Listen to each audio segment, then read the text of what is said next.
शुभं करोति कल्याणम् आरोग्यं धनसम्पदा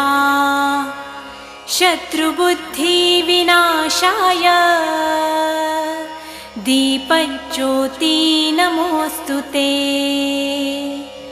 दिव्यादिव्यारे दीपत्कार कानी कुण्डलमोतिहार दिव्याला पाहून नमस्कार तिळाचे तेल कापसाची वात दिवा तेवे देवा पाशी उजेड पडे विष्णू पाशी माझा नमस्कार सर्व देव देवतांपाशी